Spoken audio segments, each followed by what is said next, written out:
ಸಂಜೆ ಆದರೆ ಸಾಕು ಏನಾದರೂ ಸ್ನ್ಯಾಕ್ಸ್ ತಿನ್ನಬೇಕು ಅನ್ಸತ್ತಲ್ವ. ಬನ್ನಿ ಇವತ್ತು ಮನೆಯಲ್ಲಿರೋ ಪದಾರ್ಥನ ಬೆಳೆಸ್ಕೊಂಡು ಈಸಿಯಾಗಿ ಆಲೂ ಟಿಕ್ಕಿ ಮಾಡೋದು ಹೇಗೆ ಅಂತ ಹೇಳ್ಕೊಡ್ತೀನಿ.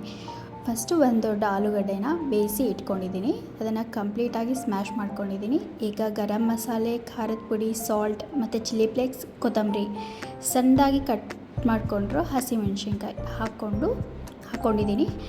ಆಮೇಲೆ ಬ್ರೆಡ್ನ ನೀರಲ್ಲಿ ಡಿಪ್ ಮಾಡ್ತಾಯಿದ್ದೀನಿ. ಕಂಪ್ಲೀಟ್ ನೀರನ್ನ ಹಿಂಡ್ಕೊಂಡು ಅದಕ್ಕೆ ಹಾಕ್ಕೋಬೇಕು. 2 ಬ್ರೆಡ್ ತೊಗೊಳ್ಳಿ. ಈಗ ನಾನು ಮಾಡ್ತಿರೋ ಕ್ವಾಂಟಿಟಿಯಲ್ಲಿ ಒಂದು 3 to 4 ಮೆಂಬರ್ಸ್ ತಿನ್ಬೋದು. ಸೊ ಕಾರ್ನ್ಫ್ಲೋರ್ ಒಂದು 3 ಸ್ಪೂನಷ್ಟು ತೊಗೊಳ್ತಾ ಇದ್ದೀನಿ. ನೀವು ಇದಕ್ಕೆ ಒಂದು ಸ್ವಲ್ಪ ಶುಂಠಿ ಮತ್ತು ಬೆಳ್ಳುಳ್ಳಿ ಸಣ್ಣದಾಗಿ ಕಟ್ ಮಾಡ್ಕೊಂಡು ಹಾಕ್ಕೊಳ್ಳಿ. ತುಂಬ ಟೇಸ್ಟ್ ಚೆನ್ನಾಗಿರುತ್ತೆ. ನಾನು ಹಾಕಿರಲಿಲ್ಲ, ನಾನು ತಿಂದಾದ್ಮೇಲೆ ಅನಿಸ್ತು ಹಾಕಬೇಕಾಗಿತ್ತು ಅಂತ ಹೇಳಿ. ಸೊ ಈ ರೀತಿ ಚಪಾತಿ ಹಿಟ್ಟಿನ ಹದಕ್ಕೆ ಕಲಿಸ್ಕೊಂಡಾದಮೇಲೆ ಒಂದು ರೌಂಡಾಗಿ ಉಂಡೆ ಮಾಡಿಕೊಂಡು ಅದನ್ನು ರೋಲ್ ಮಾಡ್ಕೊಳ್ಳಿ. ಉದ್ದಗೆ ನಿಮ್ಗೆ ಯಾವ ಶೇಪ್ ಬೇಕೋ ಆ ಶೇಪ್ ಮಾಡ್ಕೋಬೋದು. ಮಾಡಿಕೊಂಡು ಒಂದು ಚಾಕುವಿಂದ ಕಟ್ ಮಾಡ್ಕೊಳ್ಳಿ. ಇದನ್ನು ರೌಂಡ್ ಶೇಪು ಮಾಡ್ಕೋಬೋದು.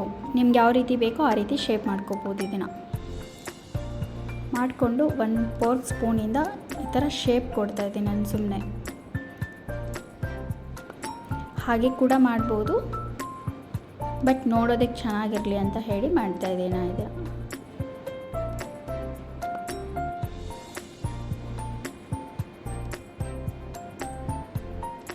ಸೊ ಎಲ್ಲ ಇದೇ ರೀತಿ ರೆಡಿ ಮಾಡಿ ಇಟ್ಕೊಂಡು ಇದನ್ನು ಹಂಚಲ್ಲಿ ಫ್ರೈ ಮಾಡ್ತಾಯಿದ್ದೀನಿ. ಇದನ್ನು ಎಣ್ಣೆಯಲ್ಲಿ ಡೀಪ್ ಫ್ರೈ ಕೂಡ ಮಾಡ್ಬೋದು. ನಾನು ಮಾಡ್ತಿಲ್ಲ, ಜಸ್ಟ್ ಶಾಲೋ ಫ್ರೈ ಮಾಡ್ತಾಯಿದ್ದೀನಿ. ಸೊ ಇದನ್ನು ಡಯಟ್ ಮಾಡೋರು ಕೂಡ ತಿನ್ಬೋದು, ತೊಂದರೆ ಇಲ್ಲ, ಯಾವಾಗಾದರೂ ಒಂದು ಸತಿ.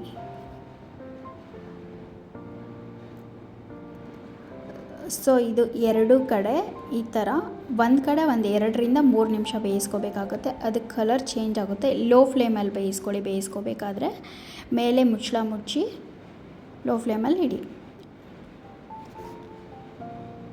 ಗ್ಯಾಸ್ ತುಂಬ ಹೈ ಫ್ಲೇಮಲ್ಲಿ ಇಡೋಕ್ಕೆ ಹೋಗಬೇಡಿ.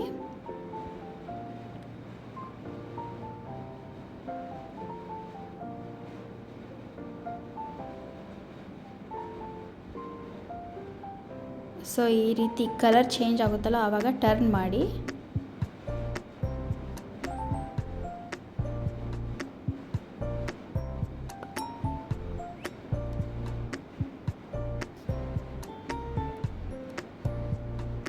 ಎರಡು ಕಡೆ ಬೇಯಿಸ್ಕೊಂಡಾದ್ಮೇಲೆ ಇದನ್ನು ಸಾಸ್ ಜೊತೆ ಸರ್ವ್ ಮಾಡ್ಕೊಳೋದು.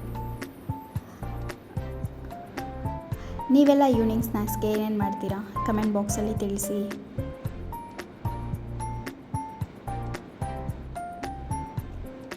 ತುಂಬ ಈಸಿ ರೆಸಿಪಿ ಇದು, ಫಾಸ್ಟಾಗಿ ಆಗುತ್ತೆ. ಆಮೇಲೆ ಕಡಿಮೆ ಪದಾರ್ಥಗಳು, ಫಾಸ್ಟಾಗಿ ಮಾಡ್ಬೋದು. ಡೈಲಿ ಒಂದೇ ಥರ ಸ್ನ್ಯಾಕ್ಸ್ ಮಾಡೋ ಬದಲು ಇದನ್ನು ಒಂದು ಸತಿ ಟ್ರೈ ಮಾಡಿ, ಹೇಗೆ ಬಂತು ಅಂತ ಹೇಳಿ. Thank you for watching. Subscribe ಮಾಡಿ.